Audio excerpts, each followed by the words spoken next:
All centrifugal pumps work by creating a centrifugal force. This force moves the liquid through the pump and increases the liquid's pressure. In applications where large increases in pressure are needed, multistage centrifugal pumps are often used. A multistage centrifugal pump contains 2 or more impellers and volutes in a single casing. Here's a simplified cross-section of a 3-stage centrifugal pump. Each stage of the pump has its own impeller and volute. In the volute, the liquid's pressure increases. Each of the first 2 volutes discharges into the suction eye of the stage that follows it. The 3rd stage volute discharges into the pump's outlet. So in this pump, the liquid flow path is from one end to the other. This is a 5-stage pump. It has 5 impellers and 5 volutes. The first 3 stages are located here, and the 4th and 5th stages are located here. But as you can see, the liquid's flow path is different from that of the 3-stage pump we just saw. In this pump, liquid enters through the suction and flows into the impeller of the first stage. This impeller has a suction eye on both sides and is often called a double suction impeller. From the discharge of the first stage volute, the liquid flows into the second stage suction eye, then out of the second stage discharge and on to the third stage suction eye, and out of the third stage discharge to the suction eye of the fourth stage.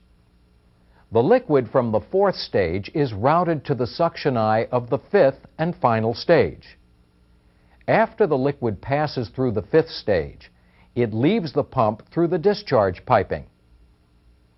Regardless of how the impellers on a centrifugal pump are arranged, or how many stages a pump has, the liquid's pressure increases as it passes through each stage.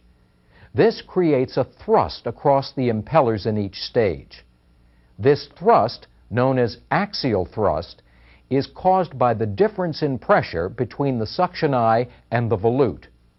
Because there is a difference in pressure across the impellers, axial thrust is created, and it tries to push the pump shaft toward the suction eyes.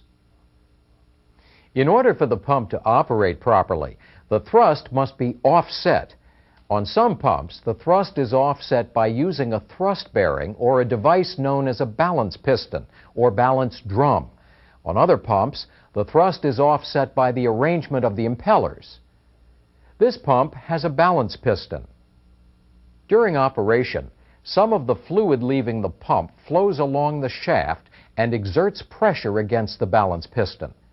That pressure tends to force the pump shaft away from the suction eyes and reduces the total thrust.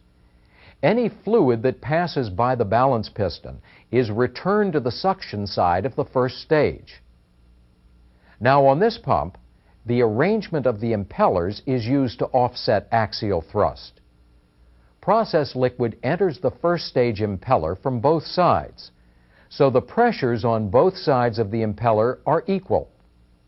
The suction eyes for the second stage and third stage impellers face in the opposite direction from the suction eyes of the fourth stage and fifth stage impellers. Since the forces caused by axial thrust are in opposite directions, they tend to cancel each other out. As a result, axial thrust in this pump is kept to a minimum.